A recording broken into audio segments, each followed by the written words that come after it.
सत श्री अकाल जी। पंजाबी खबरों के इस बुलेटिन में तुहाडा स्वागत है। मैं हरप्रीत सिंह गिल। आओ एक नज़र मारते हैं हुण तक दी खास सुर्खियां ते।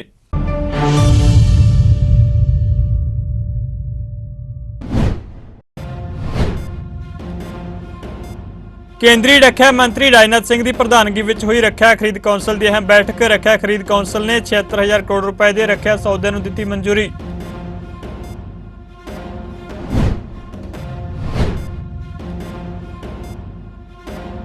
भारतीय विदेश मंत्रालय ने पैगंबर विवाद उत्ते OIC नूं दित्ता जवाब। कहा इस्लामी समूह की टिप्पणी सौड़ी सोच वाली।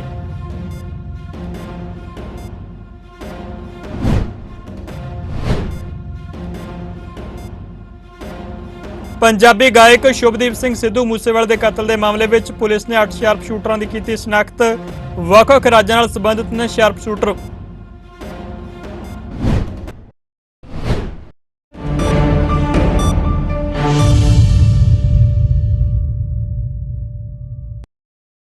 ते हुण खबरां विस्तार नाल। केंद्र सरकार ने हथियारबंद सेनावां लई 76,000 करोड़ रुपए तो वध दे रक्षा सौदे नूं मंजूरी दे दित्ती है। रक्षा मंत्री राजनाथ सिंह की प्रधानगी में हुई रक्षा खरीद कौंसल की बैठक में इस खरीद नाल संबंधित प्रस्तावां नूं मंजूरी दित्ती गई। प्रधानमंत्री नरेंद्र मोदी के देश नूं रक्षा खेत्र में आत्मनिर्भर बनाउण लई कीती गई अपील के मद्देनज़र रक्षा खरीद कौंसल ने स्वदेशी खरीद श्रेणी के अधीन इन्हां सौदे नाल संबंधित प्रस्तावां नूं मंजूरी दित्ती है। यह खरीद भारत में ही निर्मित डिजाइन और विकसित श्रेणी के अधीन की जाएगी। इस दे नाल ही भारतीय रक्षा उद्योग नूं मजबूती मिलेगी और विदेशों उत्ते निर्भरता घट हो जाएगी। थल सेना के साजो समान के नाल जल सेना लई 36,000 करोड़ रुपए की लागत नाल अगली पीढ़ी की कोबरेट खरीदी जाएगी। इस तो इलावा जरूरत के आधार उत्ते डोरनियर जहाज़ों ते सुखोई 30 MKI जहाज़ों के निर्माण नूं भी मंजूरी दी गई है। पैगंबर मुहम्मद खिलाफ भाजपा आगू नूपुर शर्मा की विवादित टिप्पणी दरम्यान वख-वख देशों वालों आलोचना की गई है। इस नूं लैके भारतीय विदेश मंत्रालय ने जवाब दिता है। मंत्रालय ने सारिਆਂ ਨੂੰ आस्था और धर्मां का सन्मान किए जाने की अपील की। मंत्रालय ने विवादित बयान उत्ते मुस्लिम राष्ट्रां के एक समूह वालों कीतियां गईयां टिप्पणियां नूं भी खारिज कर दिता है और कहा है कि उन्हां दी टिप्पणी गैर वाजिब और तंग सोच वाली है। भारत ने मुस्लिम देशों के संगठन इस्लामिक सहयोग संगठन OIC के दोषों को खारिज कर दिता है। विदेश मंत्रालय के बुलारे रिंदम बागची ने कहा है कि भारत सरकार सारे धर्मों का सर्वोच्च सम्मान करती है। दसणयोग है कि पैगंबर मुहम्मद उत्ते विवादित टिप्पणी लई जिम्मेवार दो नेतावां नूपुर शर्मा और नवीन कुमार जिंदल खिलाफ सख्त कार्रवाई की जा चुकी है।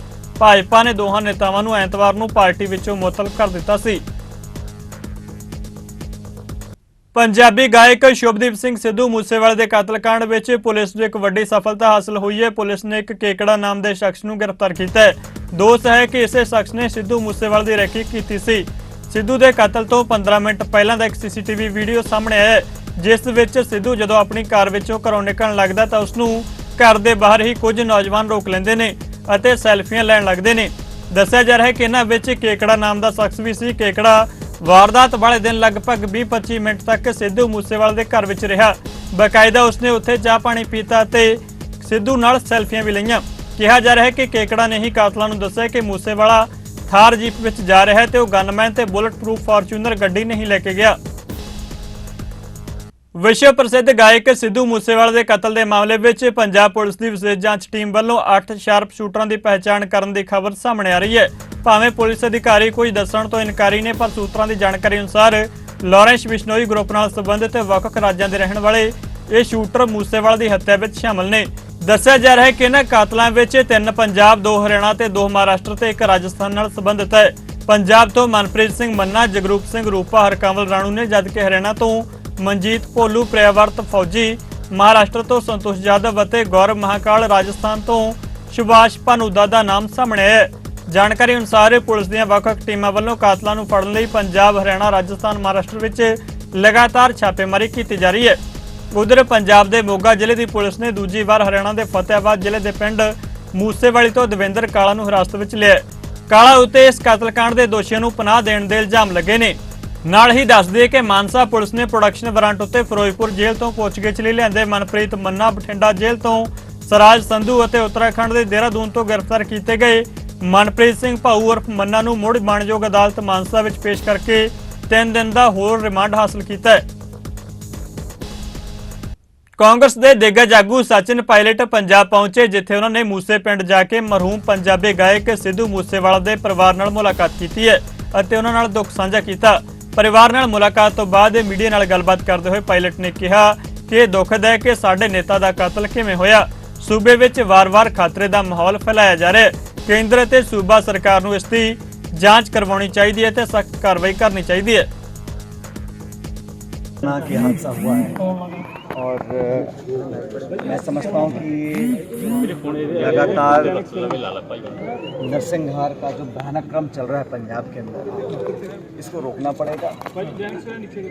इस प्रकार की वारदात जो कुछ दिन पहले हुई, हमारे नौजवान साथी बहुत ही लोकप्रिय हमारे गायक थे, हमारी पार्टी के इस प्रकार से उनकी हत्या की गई और जिस तरह एक खौफ का माहौल पैदा करने की कोशिश की जा रही है पंजाब को, लगातार यहाँ पर कहीं ना कहीं किसी ज़िले में कहीं ना कहीं घटना हो रही है।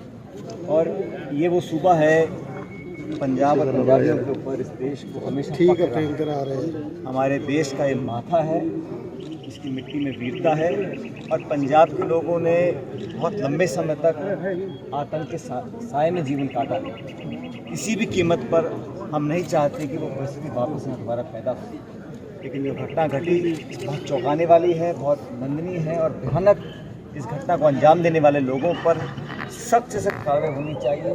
एक उदाहरण बनना चाहिए कि इस तरह खुलेआम लोगों को मार कर तो बच नहीं सकता। निश्चित रूप से ये घटना लोगों के मन में खौफ पैदा करने के लिए की गई थी। मैं उम्मीद करता हूँ कि केंद्र की सरकार, प्रदेश की सरकार पुख्ता कार्रवाई करेगी और जो लोग इसके जिम्मेदार हैं, आज मैं परिजनों से मिला हूँ, उनका दुख हम लोगों ने बांटा है, अपनी संवेदना हमने प्रकट करी है। और एक जवान बेटी की मौत कोई बाप देखे, इससे बड़ा, इससे दुखदाई कोई घड़ी नहीं हो सकती है। ਮਰਹੂਮ ਪੰਜਾਬੀ ਗਾਇਕ ਸਿੱਧੂ ਮੂਸੇਵਾਲਾ ਦੇ ਪਰਿਵਾਰ ਨਾਲ ਦੁੱਖ ਸਾਂਝਾ ਕਰਨ ਲਈ ਪ੍ਰਸਿੱਧ ਅਦਾਕਾਰ ਯੋਗਰਾਜ ਸਿੰਘ, ਗਾਇਕ ਪ੍ਰੀਤ ਹਰਪਾਲ, ਮਾਸਟਰ ਸਲੀਮ ਅਤੇ ਅਦਾਕਾਰਾ ਸੋਨਮ ਬਾਜਵਾ ਪਿੰਡ ਮੂਸਾ ਪਹੁੰਚੇ। ਇਸ ਮੌਕੇ ਉਹਨਾਂ ਕਿਹਾ ਕਿ ਸਿੱਧੂ ਮੂਸੇਵਾਲੇ ਦੇ ਕਤਲ ਨਾਲ ਪੰਜਾਬੀ ਸੰਗੀਤ ਇੰਡਸਟਰੀ ਨੂੰ ਵੱਡਾ ਘਾਟਾ ਪਿਆ ਹੈ। ਸ਼ਬਦ ਨਹੀਂ ਹੈਗੇ, ਸੱਚੀ ਸ਼ਬਦ ਨਹੀਂ ਹੈਗੇ।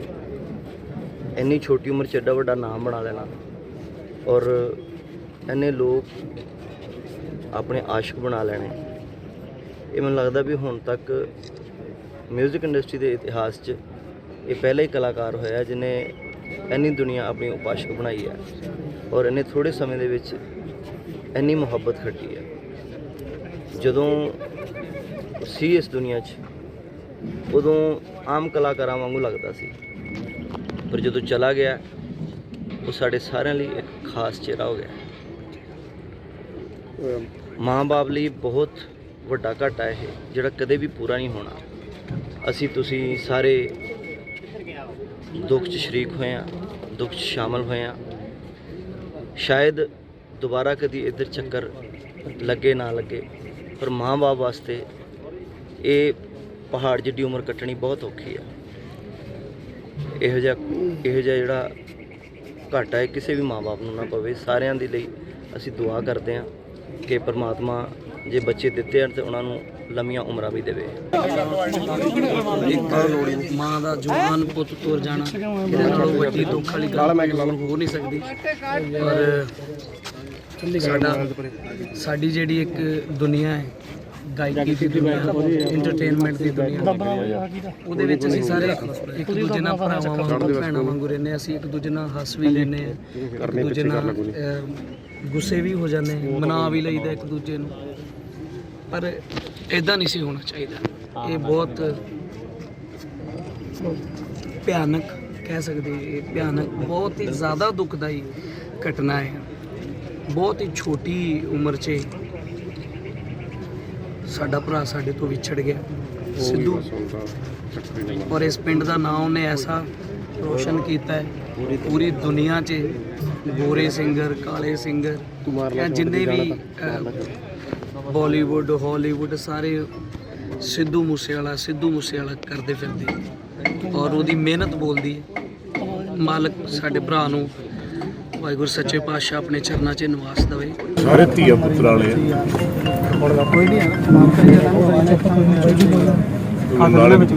ਨਾਨਕ ਦੇਵ ਜੀ ਨੇ ਕਿਹਾ ਹੈ ਵੀ ਜਿਸ ਤਰ੍ਹਾਂ ਦੇ ਹੋ ਜਾਣੇ ਕੌਣ ਜਾਣੇ ਪੀੜ ਪੜਾਈ। ਜਿਸ ਪਿਓ ਦਾ ਜਿਸ ਮਾਂ ਦਾ ਐਡਾ ਹੋਣ ਹਰ ਪੁੱਤਰ ਚਲਾ ਜਾਵੇ ਕੀ ਬੀਤੀ ਉਹ ਸ਼ਾਇਦ ਮੈਂ ਇਬਾਨ ਦੇ ਵਿੱਚ ਬਿਆਨ ਨਹੀਂ ਕਰ ਸਕਦਾ। ਪਰ ਮੈਂ ਇੰਨਾ ਜ਼ਰੂਰ ਦਊਂਗਾ, ਪਰ ਪੰਜਾਬ ਦੇ ਨੌਜਵਾਨਾਂ ਨੂੰ ਤੁਹਾਨੂੰ ਸਾਰਿਆਂ ਨੂੰ ਹੱਥ ਜੋੜ ਕੇ ਮੇਰੀ ਬੇਨਤੀ ਹੈ। ਮੈਂ 2 ਸਾਲ ਹੋ ਗਏ ਇੱਕ ਚੀਜ਼ ਦਾ ਹੋਕਾ ਦਿੰਦਾ ਆ ਰਿਹਾ ਕਿ ਪੰਜਾਬ ਨੇ ਬਹੁਤ ਸਤਾਪ ਬਣਾਇਆ। ਤੁਸੀਂ ਸਾਰਿਆਂ ਨੇ ਦੇਖਿਆ ਸ਼ਾਇਦ ਤੁਸੀਂ ਬਹੁਤ ਛੋਟੇ ਛੋਟੇ ਜਦੋਂ ਜੰਮੇ ਵੀ ਨਹੀਂ ਹੋਣੇ।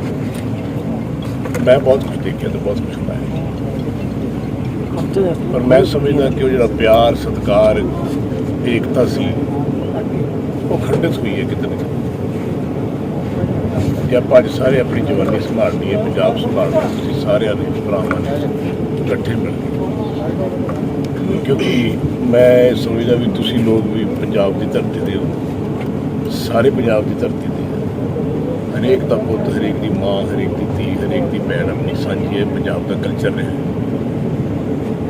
ਮੈਂ ਸਮਝਦਾ ਵੀ ਇਕਜੁੱਟ ਹੋ ਕੇ ਇੱਕ ਦੂਜੇ ਨਾਲ ਪਿਆਰ ਮੁਹੱਬਤ ਨਾਲ ਆਪਾਂ ਚੱਲੀਏ ਤਾਂ ਬਹੁਤ ਚੰਗਾ ਮੇਰਾ ਇਹ ਸੁਨੇਹਾ, ਕਿਉਂਕਿ ਮੈਂ ਤਾਂ ਜ਼ਿੰਦਗੀ ਦੇ ਵਿੱਚ ਇੱਕ ਪਿਆਰ ਦਾ ਤੇ ਏਕਤਾ ਦਾ ਸੁਨੇਹਾ ਦਿੰਦਾ। ਕਿਸੇ ਦਾ ਵੀ ਪੁੱਤ ਜਾਂਦਾ, ਆਪਣਾ ਭਰਾ, ਆਪਣਾ ਪੁੱਤ, ਆਪਣੀ ਧੀ, ਮੈਂ ਤਾਂ ਇਹ ਸਮਝਦਾ ਤੁਸੀਂ ਵੀ ਸਾਰੇ ਇਸ ਦੁੱਖ ਦੀ ਘੜੀ ਵਿੱਚ ਕੀ ਕਹਿ ਸਕਦੇ। 8 ਜੂਨ ਨੂੰ ਸਵਰਗੀ ਪੰਜਾਬੀ ਗਾਇਕ ਸਿੱਧੂ ਮੂਸੇਵਾਲਾ ਦਾ ਭੋਗ ਤੇ ਅੰਤਿਮ ਅਰਦਾਸ ਹੋਵੇਗੀ। ਇਸ ਦਿਨ ਨੂੰ ਲੈ ਕੇ ਪਰਿਵਾਰ ਅਤੇ ਸਾਥੀਆਂ ਵੱਲੋਂ ਨੌਜਵਾਨਾਂ ਨੂੰ ਖਾਸ ਅਪੀਲ ਕੀਤੀ ਗਈ ਹੈ। ਉਹਨਾਂ ਬੇਨਤੀ ਕੀਤੀ ਕਿ 8 ਤਰੀਕ ਨੂੰ ਨੌਜਵਾਨ ਪੱਗਾਂ ਬੰਨ੍ਹ ਕੇ ਭੋਗ ਸਮਾਗਮ ਵਿੱਚ ਸ਼ਾਮਲ ਹੋਣ। ਦੱਸ ਦਈਏ ਕਿ ਸਰਦਾਰੀਆ ਟਰੱਸਟ ਵੱਲੋਂ ਸਿੱਧੂ ਮੂਸੇਵਾਲੇ ਦੇ ਭੋਗ ਵਾਲੇ ਦਿਨ ਕੈਂਪ ਲਗਾਇਆ ਜਾ ਰਿਹਾ, ਜਿੱਥੇ ਨੌਜਵਾਨਾਂ ਨੂੰ ਮੁਫਤ ਵਿੱਚ ਪੱਗਾਂ ਦਿੱਤੀਆਂ ਜਾਣਗੀਆਂ। ਉਹਨੇ ਕਿਹਾ ਕਿ ਸਿੱਧੂ ਮੂਸੇਵਾਲਾ ਨੇ ਹਰ ਪੰਜਾਬੀ ਨੂੰ ਪੱਗ ਬੰਨ੍ਹਣ ਦਾ ਸੁਨੇਹਾ ਦਿੱਤਾ ਸੀ। ਵੀਡੀਓ ਵਿੱਚ ਸਿੱਧੂ ਮੂਸੇਵਾਲਾ ਦੇ ਪਿਤਾ ਬਲਕੌਰ ਸਿੰਘ ਨਾਲ ਸਰਦਾਰੀਆ ਟਰੱਸਟ ਦੇ ਮੈਂਬਰਾਂ ਨੂੰ ਵੇਖਿਆ ਜਾ ਸਕਦਾ ਹੈ। ਸੰਗਤ ਜੀ, ਇਸ ਵੇਲੇ ਅਸੀਂ ਦੁੱਖ ਦੀ ਘੜੀ ਦੇ ਵਿੱਚ ਵੀਰ ਸਿੱਧੂ ਮੂਸੇਵਾਲੇ ਦੇ ਘਰ ਖੜੇ ਹਾਂ। ਜਿਵੇਂ ਅਸੀਂ ਸਾਰੇ ਜਾਣਦੇ ਹਾਂ, ਉਹਨਾਂ ਨੇ ਆਪਣੇ ਗੀਤਾਂ ਅਤੇ ਆਪਣੀ ਗੀਤਕਾਰੀ ਦੇ ਰਾਹੀਂ ਪੰਜਾਬ ਦੀ ਸੱਭਿਆਚਾਰ, ਵਿਰਾਸਤ, ਇਤਿਹਾਸਕ ਪਰੰਪਰਾਵਾਂ 'ਤੇ ਬੜਾ ਵੱਡਾ ਪਹਿਰਾ ਦਿੱਤਾ। ਉਹਨਾਂ ਦੇ ਮਨ ਦੇ ਵਿੱਚ ਦਸਤਾਰ ਦੇ ਪ੍ਰਤੀ ਅਥਾਹ ਪਿਆਰ ਸੀਗਾ। ਉਹ ਕਹਿੰਦੇ ਵੀ ਸੀ ਦਸਤਾਰ ਨੂੰ ਸਿਰ 'ਤੇ ਰੱਖਣਾ ਅਤੇ ਦਿਲ 'ਚ ਵੀ ਰੱਖਣਾ। ਉਹਨਾਂ ਦੀ ਇਹ ਸੋਚ ਨੂੰ ਨੌਜਵਾਨੀ ਤੱਕ ਪਹੁੰਚਾਉਣ ਦੇ ਲਈ ਤੇ ਨੌਜਵਾਨੀ ਨੂੰ ਇਹ ਬੇਨਤੀ ਕਰਦੇ ਆ ਕਿ ਜੇ ਤੁਹਾਡੇ ਮਨ 'ਤੇ ਜੇ ਤੁਸੀਂ ਸੁਖਬੀਰ ਸਿੰਘ ਸਿੱਧੂ ਨੂੰ ਪਿਆਰ ਕਰਦੇ ਹੋ, ਉਹਨੂੰ ਪਸੰਦ ਕਰਦੇ ਹੋ, ਤਾਂ ਉਹਨਾਂ ਦੇ ਭੋਗ ਵਾਲੇ ਦਿਨ ਸਾਰੇ ਵੀਰ ਦਸਤਾਰਾਂ ਸਜਾ ਕੇ ਆਓ। ਇਹ ਉਹਨਾਂ ਨੂੰ ਤੁਹਾਡੀ ਸੱਚੀ ਸ਼ਰਧਾਂਜਲੀ ਹੋਵੇਗੀ। ਜਿਹੜੇ ਵੀ ਦਸਤਾਰ ਨਹੀਂ ਸਜਾ ਸਕਦੇ, ਉਹਨਾਂ ਵਾਸਤੇ ਪਰਿਵਾਰ ਦੇ ਸਹਿਯੋਗ ਨਾਲ ਸਰਦਾਰੀਆ ਟਰੱਸਟ ਵੱਲੋਂ ਉੱਥੇ ਕੈਂਪ ਲਾਇਆ ਜਾਏਗਾ, ਦਸਤਾਰਾਂ ਦਾ ਲੰਗਰ ਲਾਇਆ ਜਾਏਗਾ। ਉਹਨਾਂ ਵੀਰਾਂ ਨੂੰ ਉੱਥੇ ਦਸਤਾਰ ਦੀ ਜਿਹੜੀ ਆਪਣਾ ਸਜਾ ਕੇ ਦਿੱਤੀ ਜਾਵੇਗੀ। ਲੋਕਾਂ ਦੀ ਸਹੂਲਤ ਲਈ ਕਈ ਨਾਗਰਿਕ ਸੇਵਾਵਾਂ ਨੂੰ ਸੁਚਾਰੂ ਕਰਨ ਸੰਬੰਧੀ ਫੈਸਲਿਆਂ ਵਿੱਚ ਪੰਜਾਬ ਦੇ ਮੁੱਖ ਮੰਤਰੀ ਭਗਵੰਤ ਮਾਨ ਨੇ ਮਾਲ ਵਿਭਾਗ ਵਿੱਚ ਈ ਪ੍ਰਣਾਲੀ ਸੰਬੰਧੀ ਕਈ ਸੁਧਾਰ ਸ਼ੁਰੂ ਕਰਨ ਨੂੰ ਮਨਜ਼ੂਰੀ ਦੇ ਦਿੱਤੀ ਹੈ। ਇਸ ਸੰਬੰਧੀ ਫੈਸਲੇ ਮੁੱਖ ਮੰਤਰੀ ਨੇ ਆਪਣੇ ਸਰਕਾਰੀ ਗ੍ਰਹਿ ਵਿਖੇ ਮਾਲ ਵਿਭਾਗ ਦੀ ਸਮੀਖਿਆ ਮੀਟਿੰਗ ਦੌਰਾਨ ਕੀਤੇ। ਮੀਟਿੰਗ ਦੀ ਪ੍ਰਧਾਨਗੀ ਕਰਦਿਆਂ ਮੁੱਖ ਮੰਤਰੀ ਨੇ ਲੋਕਾਂ ਨੂੰ ਮਾਲ ਮਹਿਕਮੇ ਸੰਬੰਧੀ ਸੇਵਾਵਾਂ ਸੁਚਾਰੂ ਤਰੀਕੇ ਨਾਲ ਤੇ ਬਿਨਾਂ ਦੇਰੀ ਤੋਂ ਮਿਲਣੀਆਂ ਯਕੀਨੀ ਬਣਾਉਣ ਦੀ ਲੋੜ ਦੀ ਨਿਸ਼ਾਨਦੇਹੀ ਕੀਤੀ। ਭਗਵੰਤ ਮਾਨ ਨੇ ਕਿਹਾ ਕਿ ਵਿਭਾਗ ਨੇ ਸਾਰਾ ਰਿਕਾਰਡ ਡਿਜੀਟਲਾਈਜ਼ ਕਰਕੇ ਇੰਟਰਨੈਟ ਉੱਤੇ ਪਾ ਦਿੱਤਾ ਹੈ ਤਾਂ ਜੋ ਲੋਕ ਆਪਣੀਆਂ ਜਮ੍ਹਾਂਬੰਦੀਆਂ ਵੇਖ ਸਕਣ ਅਤੇ ਆਪਣੇ ਘਰਾਂ ਵਿੱਚ ਹੀ ਫਰਦਾ ਮੰਗਵਾ ਸਕਣ ਜਾਂ ਈਮੇਲ ਕਰਵਾ ਸਕਣ। ਇਸ ਤੋਂ ਇਲਾਵਾ ਜਮ੍ਹਾਂਬੰਦੀਆਂ ਦੀ ਕਾਪੀ ਬਿਨੈਕਾਰ ਨੂੰ ਆਨਲਾਈਨ ਅਰਜ਼ੀ ਦੇਣ ਮਗਰੋਂ ਫਰਦ ਕੇਂਦਰਾਂ ਘਰਾਂ ਈਮੇਲ ਉੱਤੇ ਉਪਲਬਧ ਕਰਵਾਈ ਜਾਵੇਗੀ। ਮੁੱਖ ਮੰਤਰੀ ਨੇ ਖਾਸਰਾ ਗਿਰਦਾਵਰੀ ਦੀ ਆਨਲਾਈਨ ਰਿਕਾਰਡਿੰਗ ਲਈ ਵੀ ਪ੍ਰਵਾਨਗੀ ਦਿੱਤੀ, ਜਿਸ ਲਈ ਵਿਭਾਗ ਵੱਲੋਂ ਮੋਬਾਈਲ ਐਪ ਅਤੇ ਵੈਬਸਾਈਟ ਵਿਕਸਿਤ ਕੀਤੀ ਗਈ ਹੈ। ਪੰਜਾਬ ਦੇ ਮੁੱਖ ਮੰਤਰੀ ਭਗਵੰਤ ਮਾਨ ਦੇ ਵੱਲੋਂ ਲੋਕਲ ਬਾਡੀ ਵਿਭਾਗ ਦੇ ਅਧਿਕਾਰੀਆਂ ਦੇ ਨਾਲ ਅਹਿਮ ਮੀਟਿੰਗ ਕੀਤੀ ਗਈ। ਉਹਨਾਂ ਦੇ ਨਾਲ ਵਿਚਾਰ ਵਟਾਂਦਰਾ ਕੀਤਾ ਗਿਆ। ਇਸ ਸੰਬੰਧੀ ਭਗਵੰਤ ਮਾਨ ਨੇ ਟਵੀਟ ਕਰਕੇ ਜਾਣਕਾਰੀ ਦਿੱਤੀ। ਆਪਣੇ ਟਵੀਟ ਵਿੱਚ ਸੀਐਮ ਨੇ ਲਿਖਿਆ ਕਿ ਸ਼ਹਿਰੀ ਲੋਕਾਂ ਨੂੰ ਸਾਫ਼ ਸੁਥਰਾ ਮਾਹੌਲ, ਪੀਣਯੋਗ ਪਾਣੀ ਅਤੇ ਮਿਆਰੀ ਸਹੂਲਤਾਂ ਪ੍ਰਦਾਨ ਕਰਨ ਲਈ ਲੋਕਲ ਬਾਡੀ ਵਿਭਾਗ ਦੇ ਅਧਿਕਾਰੀਆਂ ਨਾਲ ਮੀਟਿੰਗ ਕੀਤੀ। ਦੇਸ਼ ਦੇ ਸਾਫ਼ ਸੁਥਰੇ ਅਤੇ ਮੋਹਰੀ ਸ਼ਹਿਰਾਂ ਵਿੱਚ ਪੰਜਾਬ ਦੇ ਸ਼ਹਿਰਾਂ ਨੂੰ ਸ਼ੁਮਾਰ ਕਰਨ ਸ਼ਹਿਰੀ ਲੋਕਾਂ ਦੇ ਜੀਵਨ ਪੱਧਰ ਨੂੰ ਬਿਹਤਰ ਬਣਾਉਣ ਲਈ ਉਹਨਾਂ ਦੀ ਸਰਕਾਰ ਯਤਨਸ਼ੀਲ ਹੈ। ਪੰਜਾਬ ਦੇ ਮੁੱਖ ਮੰਤਰੀ ਭਗਵੰਤ ਮਾਨ ਨੇ ਅੱਜ ਮੋਹਾਲੀ ਮਾਸਟਰ ਪਲਾਨ ਵਿੱਚ ਆਧੁਨਿਕ ਸਹੂਲਤਾਂ ਵਾਲੀ ਨਵੀਂ ਟਾਊਨਸ਼ਿਪ ਬਣਾਉਣ ਦੀ ਪ੍ਰਵਾਨਗੀ ਦਿੱਤੀ ਹੈ। ਇਸ ਸੰਬੰਧੀ ਫੈਸਲਾ ਮੁੱਖ ਮੰਤਰੀ ਵੱਲੋਂ ਆਪਣੇ ਸਰਕਾਰੀ ਗ੍ਰਹਿ ਵਿਖੇ ਮਕਾਨ ਉਸਾਰੀ ਅਤੇ ਸ਼ਹਿਰੀ ਵਿਕਾਸ ਵਿਭਾਗ ਦੀ ਉੱਚ ਪੱਧਰੀ ਮੀਟਿੰਗ ਦੀ ਪ੍ਰਧਾਨਗੀ ਕਰਦਿਆਂ ਲਿਆ ਗਿਆ। ਮੁੱਖ ਮੰਤਰੀ ਨੇ ਕਿਹਾ ਕਿ ਟਰਾਈ ਸਿਟੀ ਵਿੱਚ ਲੋਕਾਂ ਨੂੰ ਕਿਫਾਇਤੀ ਰਿਹਾਇਸ਼ ਸਹੂਲਤਾਂ ਮੁਹੱਈਆ ਕਰਵਾਉਣ ਲਈ ਅਜਿਹੀ ਟਾਊਨਸ਼ਿਪ ਦੀ ਸਮੇਂ ਦੀ ਲੋੜ ਹੈ। ਉਹਨਾਂ ਮਕਾਨ ਉਸਾਰੀ ਅਤੇ ਸ਼ਹਿਰੀ ਵਿਕਾਸ ਵਿਭਾਗ ਅਤੇ ਗ੍ਰੇਟਰ ਮੋਹਾਲੀ ਏਰੀਆ ਵਿਕਾਸ ਅਥਾਰਟੀ ਦੇ ਅਧਿਕਾਰੀਆਂ ਨੂੰ ਰੂਪਰੇਖਾ ਉਲੀਕਣ ਅਤੇ ਇਸ ਮਾਮਲੇ ਬਾਰੇ ਪੁਖਤਾ ਤਜਵੀਜ਼ ਪੇਸ਼ ਕਰਨ ਲਈ ਕਿਹਾ। ਭਗਵੰਤ ਮਾਨ ਨੇ ਕਿਹਾ ਕਿ ਤਜਵੀਜ਼ਤ ਟਾਊਨਸ਼ਿਪ ਵਿਸ਼ਵ ਪੱਧਰੀ ਸਹੂਲਤਾਂ ਨਾਲ ਲੈਸ ਹੋਣੀ ਚਾਹੀਦੀ ਹੈ ਤਾਂ ਜੋ ਲੋਕ ਆਰਾਮਦਾਇਕ ਜੀਵਨ ਬਸਰ ਕਰ ਸਕਣ। ਮੁੱਖ ਮੰਤਰੀ ਨੇ ਅੱਗੇ ਕਿਹਾ ਕਿ ਟਾਊਨਸ਼ਿਪ ਆਰਾਮਦਾਇਕ ਹੋਣ ਦੇ ਨਾਲ ਆਲੀਸ਼ਾਨ ਅਤੇ ਅੱਗ ਰੋਕੂ ਯੰਤਰਾਂ ਵਰਗੀਆਂ ਸਾਰੀਆਂ ਸੁਰੱਖਿਆ ਸਹੂਲਤਾਂ ਨਾਲ ਲੈਸ ਹੋਣੀ ਚਾਹੀਦੀ ਹੈ। ਸੰਗਰੂਰ ਲੋਕ ਸਭਾ ਜ਼ਿਮਨੀ ਚੋਣ ਲਈ ਸ਼੍ਰੋਮਣੀ ਅਕਾਲੀ ਦਲ ਦੇ ਉਮੀਦਵਾਰ ਬੀਬੀ ਕਮਲਦੀਪ ਕੌਰ ਰਾਜੋਆਣਾ ਪਾਰਟੀ ਪ੍ਰਧਾਨ ਸੁਖਬੀਰ ਸਿੰਘ ਬਾਦਲ ਨੂੰ ਨਾਲ ਲੈ ਕੇ ਨਾਮਜ਼ਦਗੀ ਪੱਤਰ ਦਾਖਲ ਕਰਵਾਉਣ ਲਈ ਪਹੁੰਚੇ। ਨਾਮਜ਼ਦਗੀ ਪੱਤਰ ਦਾਖਲ ਕਰਵਾਉਣ ਤੋਂ ਬਾਅਦ ਸ਼੍ਰੋਮਣੀ ਅਕਾਲੀ ਦਲ ਬਾਦਲ ਦੇ ਪ੍ਰਧਾਨ ਸੁਖਬੀਰ ਸਿੰਘ ਬਾਦਲ ਨੇ ਕਿਹਾ ਕਿ ਅੱਜ ਅਨੇਕਾਂ ਸਿੰਘ ਸਜ਼ਾਵਾਂ ਪੂਰੀਆਂ ਕਰਨ ਦੇ ਬਾਵਜੂਦ ਜੇਲ੍ਹਾਂ ਵਿੱਚ ਸੜ ਰਹੇ ਨੇ। ਇਸ ਲਈ ਬੰਦੀ ਸਿੰਘਾਂ ਦੀ ਰਿਹਾਈ ਲਈ ਸਾਰੇ ਪੰਥ ਨੂੰ ਇਕੱਠਾ ਹੋਣ ਦੀ ਜ਼ਰੂਰਤ ਹੈ ਅਤੇ ਭਾਈ ਰਾਜੋਆਣਾ ਦੀ ਭੈਣ ਬੀਬੀ ਕਮਲਦੀਪ ਕੌਰ ਨੂੰ ਜਿਤਾਉਣ ਦੀ ਭਾਰੀ ਲੋੜ ਹੈ। ਦੱਸ ਦਈਏ ਕਿ ਕਮਲਦੀਪ ਕੌਰ ਰਾਜੋਆਣਾ ਨੇ ਪੁਲਿਸ ਸੁਰੱਖਿਆ ਲੈਣ ਤੋਂ ਇਨਕਾਰ ਕਰ ਦਿੱਤਾ ਹੈ। ਉਹਨਾਂ ਨੇ ਸੰਗਰੂਰ ਦੇ ਡਿਪਟੀ ਕਮਿਸ਼ਨਰ ਅਤੇ ਐਸਐਸਪੀ ਨੂੰ ਪੱਤਰ ਲਿਖ ਕੇ ਬੇਨਤੀ ਕੀਤੀ ਹੈ ਕਿ ਉਹਨਾਂ ਦੀ ਸੁਰੱਖਿਆ ਵਾਪਸ ਲਈ ਜਾਵੇ। ਇਸ ਦਿਨ ਨੂੰ ਸ਼ਹੀਦਾਂ ਨੂੰ ਯਾਦ ਕਰਦਾ ਤੇ ਬੜਾ ਸਾਰੇ ਖਾਲਸਾ ਪੰਥ ਨੂੰ ਹੀ ਦੁੱਖ ਹੈ। ਉਹਦੇ ਬਾਅਦ ਗਾਂਧੀ ਪਰਿਵਾਰ ਨੇ ਹਜ਼ਾਰਾਂ ਸਿੱਖ ਭੈਣ ਭਰਾਵਾਂ ਨੂੰ ਕਤਲੇਆਮ ਕੀਤਾ। ਇੰਨਾ ਬੁਰਾ ਦੌਰ ਆਪਣੀ ਕੌਮ ਤੇ ਉਦੋਂ ਉਹਨਾਂ ਨੇ ਹਮਲੇ ਕਰ ਕਰਕੇ ਕਾਂਗਰਸ ਨੇ ਕਈ ਆਪਣੇ ਨੌਜਵਾਨ ਭਾਵੁਕ ਹੋ ਗਏ। ਉਹਨਾਂ ਨੇ ਇਹ ਜਿਹੇ ਕੰਮ ਕੀਤੇ ਇਮੋਸ਼ਨਸ ਕਰਕੇ, ਕਿਉਂਕਿ ਉਹਨਾਂ ਨੇ ਦੇਖਿਆ ਕਿ ਸਾਡੇ ਭੈਣ ਭਰਾਵਾਂ ਨੂੰ ਸ਼ਰੇਆਮ ਘਰੋਂ ਕੱਢਿਆ ਜਾ ਰਿਹਾ, ਕਤਲ ਕੀਤਾ ਜਾ ਰਿਹਾ, ਗੁਰੂ ਘਰਾਂ ਤੇ ਹਮਲਾ ਕੀਤਾ ਜਾ ਰਿਹਾ। ਕਈ 100 ਗੁਰੂ ਘਰਾਂ ਨੂੰ ਅਗਨੀ ਭੇਂਟ ਕੀਤਾ ਗਿਆ। ਸੋ ਉਹਨਾਂ ਇਮੋਸ਼ਨਸ ਨੂੰ ਦੇਖਦੇ ਹੋਏ ਕਈਆਂ ਨੇ ਕੋਈ ਇਹੋ ਜਿਹੇ ਕੰਮ ਕੀਤੇ, ਪਰ ਉਹਨੇ ਸਜ਼ਾ ਪੂਰੀ ਕਰ ਲਈ। ਵੱਡੀ ਗੱਲ ਹੈ, ਇੱਕ ਦੇਸ਼ ਵਿੱਚ ਕਾਨੂੰਨ ਹੈ ਕਿ ਇੰਨੇ ਸਾਲ ਤੁਸੀਂ ਕੋਈ ਵੀ ਕਦਮ ਕਰੋ, ਭਾਵੇਂ ਇਮੋਸ਼ਨਸ ਨੂੰ ਦੇਖ ਕੇ ਕਰੋ, ਪਰ ਇੱਕ ਸਜ਼ਾ ਹੁੰਦੀ ਹੈ। ਉਮਰ ਕੈਦ ਦਾ ਮਤਲਬ ਆਪਣੇ ਪੰਜਾਬ 'ਚ ਹੈ 12, 10, 12, 13 ਸਾਲ। ਇੱਥੇ ਆਪਣੇ ਭੈਣ ਭਰਾਵਾਂ ਨੂੰ, ਖਾਲਸਾ ਪੰਥ ਦੇ ਬੱਚਿਆਂ ਨੂੰ, ਕਿਸੇ ਨੂੰ 32 ਸਾਲ, ਕਿਸੇ ਨੂੰ 27 ਸਾਲ, ਕਿਸੇ ਨੂੰ 20 ਸਾਲ। ਦੂਜੀ ਗੱਲ, ਹਰ ਕੈਦੀ ਨੂੰ ਰਾਈਟ ਹੈ ਪਰੋਲ ਦਾ, ਇਹਨਾਂ ਨੂੰ ਪਰੋਲ ਵੀ ਨਹੀਂ ਦਿੱਤੇ ਗਏ। ਅੱਜ ਸਾਰੀ ਕੌਮ ਨੂੰ, ਪੰਥ ਨੂੰ ਮੈਂ ਬੇਨਤੀ ਕਰਨਾ ਚਾਹੁੰਦਾ, ਸਾਡੇ ਕੋਈ ਫਰਕ ਹੋਣਗੇ, ਸਿਆਸੀ ਸਾਡੇ ਡਿਫਰੈਂਸ ਹੋਣਗੇ, ਪਰ ਇਸ ਇਸ਼ੂ ਤੇ, ਇਸ ਮੁੱਦੇ ਤੇ ਆਪਾਂ ਸਾਰੇ ਇਕੱਠੇ ਹੋਈਏ। ਭੈਣ ਕਮਲਜੀਤ ਰਾਜੋਆਣਾ ਜੀ ਨੂੰ ਆਪਾਂ ਜਿਤਾਈਏ, ਇੱਕ ਸੈਂਟ ਪਾਰਲੀਮੈਂਟ ਭੇਜ ਕੇ ਇੱਕ ਸੁਨੇਹਾ ਦੇਈਏ ਕਿ ਕੌਮ, ਸਾਡੇ ਜਿਹੜੇ ਯੋਧੇ ਆ, ਜਿਹੜੇ ਇੰਨੇ ਸਾਲ ਸਫ਼ਰ ਕਰ ਚੁੱਕੇ ਹੈ, ਉਹ ਜੇਲ੍ਹਾਂ 'ਚ ਬਾਹਰ ਆਉਣ। ਸੰਗਰੂਰ ਲੋਕ ਸਭਾ ਜ਼ਿਮਨੀ ਚੋਣ ਲਈ ਭਾਜਪਾ ਉਮੀਦਵਾਰ ਕੇਵਲ ਸਿੰਘ ਢਿੱਲੋਂ ਨੇ ਆਪਣੇ ਨਾਮਜ਼ਦਗੀ ਪੱਤਰ ਦਾਖਲ ਕਰਵਾ ਦਿੱਤੇ ਨੇ। ਇਸ ਮੌਕੇ ਉਹਨਾਂ ਨਾਲ ਕੇਂਦਰੀ ਰਾਜ ਮੰਤਰੀ ਸੋਮ ਪ੍ਰਕਾਸ਼, ਭਾਜਪਾ ਪੰਜਾਬ ਪ੍ਰਧਾਨ ਅਸ਼ਵਨੀ ਸ਼ਰਮਾ, ਸੁਨੀਲ ਜਾਖੜ, ਪਰਮਿੰਦਰ ਸਿੰਘ ਢੀਂਡਸਾ, ਬਲਵੀਰ ਸਿੰਘ ਸਿੱਧੂ ਅਤੇ ਹੋਰ ਆਗੂ ਮੌਜੂਦ ਰਹੇ। ਇਸ ਮੌਕੇ ਅਸ਼ਵਨੀ ਸ਼ਰਮਾ ਨੇ ਕਿਹਾ ਕਿ ਜ਼ਿਮਨੀ ਚੋਣ ਵਿੱਚ ਬੀਜੇਪੀ ਦੀ ਜਿੱਤ ਹੋਵੇਗੀ। विधान सभा का चुनाव स्थानीय चुनाव गिनया जाता और लोक सभा का चुनाव कि अगर संगरूर का भला कोई कर सकता है, पार्लीमेंट के अंदर संगरूर की आवाज़ कोई बन सकता है। केंद्र च सरकार की है, भारतीय जनता पार्टी की, देश के प्रधानमंत्री कौन ने, नरेंद्र मोदी जी।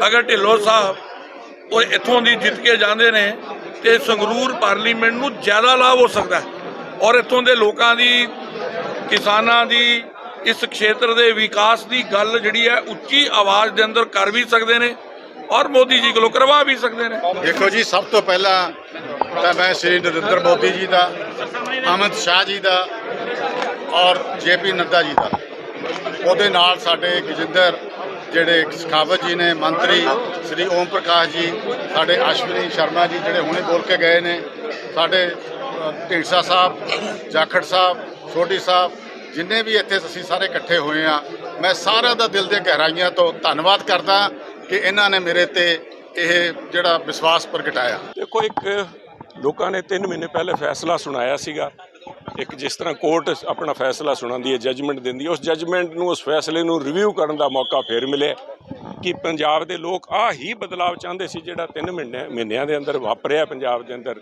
ਨਾ ਸਿਰਫ ਇਕੱਲੇ ਸਿੱਧੂ ਮੂਸੇਵਾਲਾ ਜੀ ਦਾ ਕਤਲ ਹੋਇਆ ਗੈਂਗ ਸਟਾਈਲ ਦੇ ਅੰਦਰ, ਸਰੇਆਮ ਬੱਸਾਂ ਲੁੱਟੀਆਂ ਜਾ ਰਹੀਆਂ, ਕਬੱਡੀ ਖਿਲਾੜੀਆਂ ਦਾ ਕਤਲ ਹੋ ਰਿਹਾ, ਹਰੇਕ ਕੋਈ ਵੀ ਆਪਣੇ ਆਪ ਨੂੰ ਸੁਰੱਖਿਅਤ ਮਹਿਸੂਸ ਨਹੀਂ ਕਰ ਰਿਹਾ, ਰੋਜ਼ ਕੋਈ ਨਾ ਕੋਈ ਕਤਲ ਵਗੈਰਾ ਦੀ ਘਟਨਾ ਆ ਰਹੀ ਹੈ। ਤੇ ਉਹ ਲੋਕਾਂ ਨੂੰ ਮੌਕਾ ਮਿਲਿਆ ਤੇ ਲੋਕਾਂ 'ਚ ਜਾਵਾਂਗੇ, ਲੋਕਾਂ ਨੂੰ ਗੱਲ ਰੱਖਾਂਗੇ। ਕੌਮੀ ਘੱਟ ਗਿਣਤੀ ਕਮਿਸ਼ਨ ਨੇ ਪੰਜਾਬ ਦੇ ਆਮ ਆਦਮੀ ਪਾਰਟੀ ਦੀ ਸਰਕਾਰ ਨੂੰ ਪਿਛਲੇ 1 ਮਹੀਨੇ ਵਿੱਚ 2 ਵਾਰ ਪੱਤਰ ਲਿਖ ਕੇ ਈਸਾਈ ਮਿਸ਼ਨਰੀਆਂ ਵੱਲੋਂ ਸਿੱਖਾਂ ਦਾ ਧਰਮ ਪਰਿਵਰਤਨ ਕਰਨ ਦੇ ਇਲਜ਼ਾਮਾਂ ਬਾਰੇ ਰਿਪੋਰਟ ਮੰਗੀ ਹੈ। ਕਮਿਸ਼ਨ ਦੇ ਚੇਅਰਮੈਨ ਇਕਬਾਲ ਸਿੰਘ ਲਾਲਪੁਰਾ ਅਨੁਸਾਰ ਉਹਨਾਂ ਨੂੰ ਅਜੇ ਤੱਕ ਕੋਈ ਜਵਾਬ ਨਹੀਂ ਮਿਲਿਆ। ਲਾਲਪੁਰਾ ਨੇ ਦੱਸਿਆ ਕਿ ਜਨਤਕ ਅਤੇ ਧਾਰਮਿਕ ਅਥਾਰਟੀਆਂ ਨੇ ਪੈਨਲ ਨੂੰ ਪੰਜਾਬ ਵਿੱਚ ਸਿੱਖਾਂ ਦੇ ਈਸਾਈ ਮਿਸ਼ਨਰੀਆਂ ਦੁਆਰਾ ਧਰਮ ਤਬਦੀਲੀ ਦੀ ਮੁਹਿੰਮ ਬਾਰੇ ਲਿਖਿਆ ਸੀ। ਉਹਨੇ ਕਿਹਾ ਕਿ ਅਸੀਂ ਪੰਜਾਬ ਸਰਕਾਰ ਨੂੰ ਪੱਤਰ ਲਿਖ ਰਹੇ ਹਾਂ ਤੇ ਇਸ ਮਾਮਲੇ ਬਾਰੇ ਤੱਥਾਂ ਦੀ ਰਿਪੋਰਟ ਮੰਗੀ ਹੈ, ਪਰ ਸਾਡੇ ਕਈ ਪੱਤਰਾਂ ਦੇ ਬਾਵਜੂਦ ਉਹਨਾਂ ਨੇ ਅਜੇ ਤੱਕ ਕੋਈ ਜਵਾਬ ਨਹੀਂ ਦਿੱਤਾ। ਉਹਨਾਂ ਅੱਗੇ ਕਿਹਾ ਕਿ ਕਮਿਸ਼ਨ ਨੇ ਇਸ ਮੁੱਦੇ ਉੱਤੇ ਵਿਚਾਰ ਕਰਨ ਲਈ 16 ਜੂਨ ਨੂੰ ਅਹਿਮ ਬੈਠਕ ਸੱਦੀ ਹੈ। ਇਸ ਬੈਠਕ ਵਿੱਚ ਪੰਜਾਬ ਸਰਕਾਰ ਦੇ ਅਧਿਕਾਰੀਆਂ ਅਤੇ ਸ਼੍ਰੋਮਣੀ ਗੁਰਦੁਆਰਾ ਪ੍ਰਬੰਧਕ ਕਮੇਟੀ ਦੇ ਨੁਮਾਇੰਦਿਆਂ ਦੇ ਸ਼ਾਮਲ ਹੋਣ ਦੀ ਉਮੀਦ ਹੈ। ਜੂਨ 1984 ਵਿੱਚ ਭਾਰਤ ਦੀ ਕਾਂਗਰਸ ਸਰਕਾਰ ਵੱਲੋਂ ਸ਼੍ਰੀ ਅਕਾਲ ਤਖਤ ਸਾਹਿਬ ਉੱਤੇ ਕੀਤੇ ਗਏ ਫੌਜੀ ਹਮਲੇ ਦੌਰਾਨ ਸ਼ਹੀਦ ਹੋਏ ਸੰਤ ਜਰਨੈਲ ਸਿੰਘ ਖਾਲਸਾ ਭਿੰਡਰਾਂਵਾਲੇ, ਭਾਈ ਅਮਰੀਕ ਸਿੰਘ, ਬਾਬਾ ਠਾਰਾ ਸਿੰਘ, ਜਰਨਲ ਸੁਵੇਗ ਸਿੰਘ ਸਮੇਤ ਹੋਰ ਸ਼ਹੀਦਾਂ ਦੀ ਯਾਦ ਵਿੱਚ ਸ਼੍ਰੀ ਅਕਾਲ ਤਖਤ ਸਾਹਿਬ ਵਿਖੇ ਸਾਲਾਨਾ ਸ਼ਹੀਦੀ ਸਮਾਗਮ ਕਰਵਾਏ ਗਏ। ਸ਼੍ਰੋਮਣੀ ਗੁਰਦੁਆਰਾ ਪ੍ਰਬੰਧਕ ਕਮੇਟੀ ਵੱਲੋਂ ਕਰਵਾਏ ਗਏ ਸਮਾਗਮ ਮੌਕੇ ਸ਼੍ਰੀ ਅਖੰਡ ਪਾਠ ਸਾਹਿਬ ਦੇ ਭੋਗ ਪਾਏ ਗਏ। ਇਸ ਦੌਰਾਨ ਸ਼੍ਰੀ ਅਕਾਲ ਤਖਤ ਸਾਹਿਬ ਦੇ ਜਥੇਦਾਰ ਗਿਆਨੀ ਹਰਪ੍ਰੀਤ ਸਿੰਘ ਨੇ ਸਿੱਖ ਕੌਮ ਨੂੰ ਸੰਬੋਧਨ ਹੁੰਦਿਆਂ ਕਿਹਾ ਕਿ ਜੂਨ 1984 ਦਾ ਘੱਲੂਘਾਰਾ ਸਿੱਖ ਕੌਮ ਉੱਤੇ ਹੋਏ ਜ਼ੁਲਮਾਂ ਦੀ ਦਰਦ ਭਰੀ ਗਾਥਾ ਹੈ, ਜੋ ਭਾਰਤੀ ਸਟੇਟ ਦੇ ਸਿੱਖ ਵਿਰੋਧੀ ਮਨਸੂਬਿਆਂ ਦੀ ਦੇਣ ਸੀ। ਉਹਨੇ ਕਿਹਾ ਕਿ ਸਿੱਖ ਕੌਮ ਨੂੰ ਵਿਰਸੇ ਵਿੱਚ ਮਿਲੀ ਸਿੱਖ ਸ਼ਸਤਰ ਕਲਾ ਵਿੱਚ ਨਿਪੁੰਨ ਹੋਣਾ ਬੇहद ਲਾਜ਼ਮੀ ਹੈ। ਇਸ ਲਈ ਸਿੱਖ ਕੌਮ ਸਿੱਖ ਮਾਰਸ਼ਲ ਆਰਟ, ਗੱਤਕਾ ਅਤੇ ਹੋਰ ਵਿਰਾਸਤੀ ਸ਼ਸਤਰਾਂ ਦੀ ਸਿਖਲਾਈ ਦਾ ਪ੍ਰਬੰਧ ਕਰੇ ਅਤੇ ਲੋੜ ਮੁਤਾਬਕ ਆਧੁਨਿਕ ਹਥਿਆਰਾਂ ਦੀ ਸਿਖਲਾਈ ਲਈ ਵੀ ਸ਼ੂਟਿੰਗ ਰੇਂਜਾਂ ਸਥਾਪਿਤ ਕਰੇ। ਜਥੇਦਾਰ ਗਿਆਨੀ ਹਰਪ੍ਰੀਤ ਸਿੰਘ ਨੇ ਕਿਹਾ ਕਿ ਸਰਹੱਦੀ ਇਲਾਕਿਆਂ ਵਿੱਚ ਲਾਲਚ ਦੇ ਕੇ ਕੀਤਾ ਜਾ ਰਿਹਾ ਈਸਾਈਅਤ ਦਾ ਪ੍ਰਚਾਰ ਚਿੰਤਾਜਨਕ ਹੈ। ਇਸ ਪ੍ਰਤੀ ਸਿੱਖ ਸੰਸਥਾਵਾਂ ਅਤੇ ਜਥੇਬੰਦੀਆਂ ਪੁਰਾਤਨ ਸਿੰਘਾਂ ਵਾਂਗ ਧਰਮ ਪ੍ਰਚਾਰ ਲਈ ਅੱਗੇ ਆਉਣ। ਇਸ ਮੌਕੇ ਸ਼ਹੀਦਾਂ ਦੇ ਪਰਿਵਾਰਕ ਮੈਂਬਰਾਂ ਨੂੰ ਗੁਰੂ ਘਰ ਦੀ ਬਖਸ਼ਿਸ਼ ਸਿਰੋਪਾਓ ਦੇ ਕੇ ਸਨਮਾਨਿਤ ਕੀਤਾ ਗਿਆ। ਇਸ ਮੌਕੇ ਪੂਜੀਆਂ ਸਿੱਖ ਸੰਘਰਸ਼ ਨਾਲ ਸੰਬੰਧਿਤ ਹੋਰ ਸ਼ਖਸੀਅਤਾਂ ਨੂੰ ਵੀ ਸਿਰੋਪਾਓ ਦੇ ਕੇ ਨਿਵਾਜਿਆ ਗਿਆ। ਜਿਹਦੇ ਮੁਖ ਦੇ ਵਿੱਚ ਖੰਡੇ ਬਾਟੇ ਦਾ ਅੰਮ੍ਰਿਤ ਹੈ, ਉਹ ਰਾਜ ਦੇ ਸੰਕਲਪ ਤੋਂ ਮੁਨਕਰ ਨਹੀਂ ਹੈ ਔਰ ਨਾ ਮੁਨਕਰ ਹੋ ਸਕਦਾ ਹੈ। ਇਹ ਗੱਲ ਵੱਖਰੀ ਹੈ ਕਿ ਕੋਈ ਖੁੱਲ੍ਹੇਆਮ ਮਾਨਸਾ ਵਰਗਾ ਖੁੱਲ੍ਹੇਆਮ ਕਹਿੰਦਾ ਹੈ ਔਰ ਸਾਡੇ ਵਰਗੇ ਦੱਬੀ ਜ਼ੁਬਾਨ 'ਚ ਕਹਿ ਦਿੰਦੇ। ਅਸੀਂ ਪੜ੍ਹਦੇ ਹਾਂ ਕਿ ਰਾਜ ਕਰੇਗਾ ਖਾਲਸਾ। ਕੌਣ ਰਾਜ ਕਰੂਗਾ? ਖਾਲਸਾ ਰਾਜ ਕਰੂਗਾ। ਤੇ ਜੇ ਅਸੀਂ ਰਾਜ ਕਰਨਾ ਹੈ, ਰਾਜ ਲੈਣੇ, ਤੇ ਸਾਨੂੰ ਖਾਲਸਾ ਬਣਨਾ ਪਏਗਾ। ਅੱਜ ਸਾਡੇ ਸਾਹਮਣੇ ਬਹੁਤ ਸਾਰੀਆਂ ਚੁਣੌਤੀਆਂ ਜਿਹੜੀਆਂ ਨੇ ਉਹ ਖੜੀਆਂ ਨੇ, ਜਿਹੜੀਆਂ ਸਾਨੂੰ ਕਮਜ਼ੋਰ ਕਰ ਰਹੀਆਂ ਨੇ ਧਾਰਮਿਕ ਤੌਰ ਦੇ ਉੱਤੇ, ਸਮਾਜਿਕ ਤੌਰ ਦੇ ਉੱਤੇ ਔਰ ਆਰਥਿਕ ਤੌਰ ਦੇ ਉੱਤੇ। ਸਾਨੂੰ ਧਾਰਮਿਕ ਤੌਰ ਦੇ ਉੱਤੇ ਕਮਜ਼ੋਰ ਕਰਨ ਵਾਸਤੇ ਪੰਜਾਬ ਦੀ ਇਸ ਧਰਤੀ ਦੇ ਉੱਤੇ ਈਸਾਈਅਤ ਦਾ ਪ੍ਰਚਾਰ ਜਿਹੜਾ ਹੈ ਬੜੇ ਜ਼ੋਰ ਸ਼ੋਰ ਦੇ ਨਾਲ ਚਲਾਇਆ ਜਾ ਰਿਹਾ ਹੈ। ਪੰਜਾਬ ਦੇ ਅੰਦਰ ਪਿੰਡ-ਪਿੰਡ ਚਰਚਾਂ ਬਣ ਰਹੀਆਂ ਔਰ ਮਸੀਤਾਂ ਬਣ ਰਹੀਆਂ। ਇਹ ਸਾਡੇ ਵਾਸਤੇ ਚਿੰਤਾ ਵਾਲੀ ਗੱਲ ਹੈ, ਸਾਡੇ ਵਾਸਤੇ ਫਿਕਰ ਵਾਲੀ ਗੱਲ ਹੈ। ਮੈਂ ਸਾਰੇ ਮਹਾਂਪੁਰਖਾਂ ਨੂੰ, ਜਿੰਨੇ ਵੀ ਸਿੱਖ ਧਰਮ ਨਾਲ ਸੰਬੰਧਿਤ ਮਹਾਂਪੁਰਖ ਹੈ ਜਿਹੜੇ ਪ੍ਰਚਾਰ ਦੀ ਸੇਵਾ ਕਰਦੇ ਰਹੇ ਨੇ, ਮੈਂ ਉਹਨਾਂ ਨੂੰ ਇਹ ਕਹਿਣਾ ਚਾਹਾਂਗਾ ਕਿ ਇੱਕ ਵਾਰੀ ਫੇਰ ਨਿਕਲੋ। ਜਿਵੇਂ ਸੰਤ ਬਾਬਾ ਗੁਰਬਚਨ ਸਿੰਘ ਜੀ ਭਿੰਡਰਾਂਵਾਲੇ, ਜਿਵੇਂ ਸੰਤ ਬਾਬਾ ਜਵਾਲਾ ਸਿੰਘ ਜੀ ਹਰਖੋਵਾਲ ਵਾਲੇ, ਜਿਵੇਂ ਮਹਾਂਪੁਰਖ ਸੰਤ ਬਾਬਾ ਆਦਰ ਸਿੰਘ ਜੀ ਮਸਤੂਆਣਾ ਸਾਹਿਬ ਵਾਲੇ, ਇਹਨਾਂ ਨੇ ਵਹੀਰਾਂ ਕੱਟ ਕੇ ਪਿੰਡਾਂ ਦੇ ਵਿੱਚ ਪ੍ਰਚਾਰ ਕੀਤਾ ਸੀ ਤੇ ਸਿੱਖੀ ਬੁਲੰਦ ਕੀਤੀ ਸੀ। ਅੱਜ ਵੀ ਮੈਂ ਇਹਨਾਂ ਮਹਾਂਪੁਰਖਾਂ ਨੂੰ ਅਪੀਲ ਕਰੂੰਗਾ ਕਿ ਪਿੰਡਾਂ ਦੇ ਵਿੱਚ ਜਾ ਕੇ, ਖਾਸ ਤੌਰ ਤੇ ਬਾਰਡਰ ਏਰੀਏ ਦੇ ਪਿੰਡਾਂ ਦੇ ਵਿੱਚ ਜਾ ਕੇ ਸਿੱਖੀ ਨੂੰ ਮਜ਼ਬੂਤ ਕਰੋ। ਹੁਣ ਏਸੀ ਕਮਰਿਆਂ ਚੋਂ ਬਾਹਰ ਨਿਕਲਣ ਦਾ ਸਮਾਂ ਆ ਗਿਆ ਹੈ, ਪਿੰਡਾਂ ਦੇ ਵਿੱਚ ਜਾਣ ਦਾ ਸਮਾਂ ਆ ਗਿਆ, ਪਿੰਡਾਂ ਦੇ ਵਿੱਚ ਪ੍ਰਚਾਰ ਕਰਨ ਦਾ ਸਮਾਂ ਆ ਗਿਆ। ਬਲੂ ਸਟਾਰ ਦੇ ਮਹਾਨ ਸ਼ਹੀਦਾਂ ਦੀ ਅੱਜ ਆਪਾਂ 38ਵਾਂ ਸ਼ਹੀਦੀ ਸਮਾਗਮ ਮਨਾਇਆ ਔਰ ਜਿਹਦੇ ਵਿੱਚ ਸਮੁੱਚੇ ਪੰਥ ਨੇ, ਮੈਂ ਸਮਝਦਾ, ਔਰ ਸਮੁੱਚੀਆਂ ਸਿੱਖ ਜਥੇਬੰਦੀਆਂ ਨੇ ਜਿਸ ਇਕਸੁਰਤਾ ਦਾ ਸਬੂਤ ਦਿੱਤਾ। ਜੇ ਆਪਾਂ ਇਸੇ ਇਕਸੁਰਤਾ ਦੇ ਨਾਲ ਧਰਮ ਨੂੰ ਵੀ ਗ੍ਰਹਿਣ ਕਰਕੇ ਫਿਰ ਮੈਂ ਸਮਝਦਾ ਆਪਣੇ ਨਿਸ਼ਾਨੇ ਤੇ ਪਹੁੰਚ ਸਕਦੇ ਹਾਂ। ਔਰ ਸਿੰਘ ਸਾਹਿਬ ਜੀ ਨੇ ਵੀ ਅੱਜ ਚੀਚੇ ਤੌਰ ਤੇ ਗੱਲ ਤੇ ਫੋਕਸ ਕੀਤਾ, ਉਹ ਸੀਗਾ ਕਿ ਸਿੱਖ ਕੌਮ ਵੱਧ ਤੋਂ ਵੱਧ ਅੰਮ੍ਰਿਤਧਾਰੀ ਹੋਵੇ ਔਰ ਜਿਲੇ ਮਾਨਸਿਕ ਤੌਰ ਤੇ ਧਰਮ ਗ੍ਰਹਿਣ ਕਰਕੇ ਮਨੁੱਖ ਤਕੜਾ ਹੋ ਜਾਂਦਾ, ਫਿਰ ਉਹਦਾ ਰਹਿਣ ਸਹਿਣ, ਉਹਦਾ ਕਿਰਤ ਦਾ ਔਰ ਕਿਰਤ ਵੀ ਧਰਮ ਦੀ, ਤੇ ਫਿਰ ਸਮਾਜ ਦੇ ਵਿੱਚ ਵਿਚਰਨਾ ਆਰਥਿਕ ਤੌਰ ਤੇ ਮਜ਼ਬੂਤੀ ਵੀ ਕਰਦਾ। ਸੋ ਉਹਨਾਂ ਮਹਾਨ ਸ਼ਹੀਦਾਂ ਨੂੰ ਅੱਜ ਇੱਥੇ ਆਪਾਂ ਇਸ ਸਮਾਗਮ ਵਿੱਚ ਸ਼ਰਧਾ ਦੇ ਫੁੱਲ ਭੇਟ ਕੀਤੇ ਆ, ਉਹਨਾਂ ਦੀ ਯਾਦ ਨੂੰ ਤਾਜ਼ਾ ਕੀਤਾ। ਉੱਥੇ ਨਾਲ ਦੀ ਨਾਲ ਸਾਡੇ ਬਹੁਤ ਹੀ ਸਤਿਕਾਰਯੋਗ 20ਵੀਂ ਸਦੀ ਦੇ ਮਹਾਨ ਜਰਨੈਲ ਸੰਤ ਬਾਬਾ ਜਰਨੈਲ ਸਿੰਘ ਜੀ ਖਾਲਸਾ ਪਿੰਡਰਾਂ ਵਾਲੇ, ਉਹਨਾਂ ਦੇ ਨਾਲ ਭਾਈ ਅਮਰੀਕ ਸਿੰਘ ਜੀ ਅਮਰ ਸ਼ਹੀਦ, ਬਾਬਾ ਠਾਰਾ ਸਿੰਘ ਜੀ ਤੇ ਜਨਰਲ ਸ਼ਵੇਕ ਸਿੰਘ ਜੀ, ਜਿਨ੍ਹਾਂ ਨੇ ਉਹ ਜਿਹੜੀਆਂ ਫੌਜਾਂ ਇੱਥੇ ਚੜ੍ਹ ਕੇ ਆਈਆਂ ਸੀਗੀਆਂ ਉਹਨਾਂ ਦਾ ਪੁਰਾਤਨ ਮਰਿਆਦਾ ਅਨੁਸਾਰ ਤੇ ਗੁਰਮਤ ਦੀਆਂ ਲੀਹਾਂ ਅਨੁਸਾਰ ਮੁਕਾਬਲਾ ਕਰਕੇ ਸ਼ਹੀਦੀਆਂ ਪਾਈਆਂ। ਉਹਨਾਂ ਦੀ ਮਹਾਨ ਸ਼ਹੀਦੀ ਨੂੰ ਅੱਜ ਸਮੁੱਚੀ ਕੌਮ ਹਮੇਸ਼ਾ ਵਾਸਤੇ ਯਾਦ ਵੀ ਕਰੂਗੀ ਤੇ ਅੱਜ ਵੀ ਉਸ ਯਾਦ ਦੇ ਵਿੱਚ ਸਾਰੀ ਕੌਮ ਜਿਹੜੀ ਇਕੱਤਰ ਹੋਈ ਆ। ਸੋ ਆਪਾਂ ਵੱਧ ਤੋਂ ਵੱਧ ਯਤਨ ਕਰੀਏ, ਜਿਹੜਾ ਸਿੰਘ ਸਾਹਿਬ ਨੇ ਸੁਨੇਹਾ ਦਿੱਤਾ ਸੀ ਕਿ ਧਰਮ ਨੂੰ ਗ੍ਰਹਿਣ ਕਰੀਏ। ਧਰਮ ਦੀ ਪਰਪੱਕਤਾ ਮਨੁੱਖ ਨੂੰ ਸ਼ੁੱਧ ਵੀ ਕਰਦੀ ਆ, ਧਰਮ ਦੀ ਪਰਪੱਕਤਾ ਮਨੁੱਖ ਨੂੰ ਗੁਰੂ ਆਸ਼ੇ ਅਨੁਸਾਰ ਜ਼ਿੰਦਗੀ ਜੀਉਣ ਦਾ ਜਿਹੜਾ ਉਹ ਢੰਗ ਵੀ ਦੱਸਦੀ। ਵਾਹਿਗੁਰੂ ਸਾਡਾ ਮਹਾਨ ਸ਼ਹੀਦੀ ਦਿਵਸ ਹੈ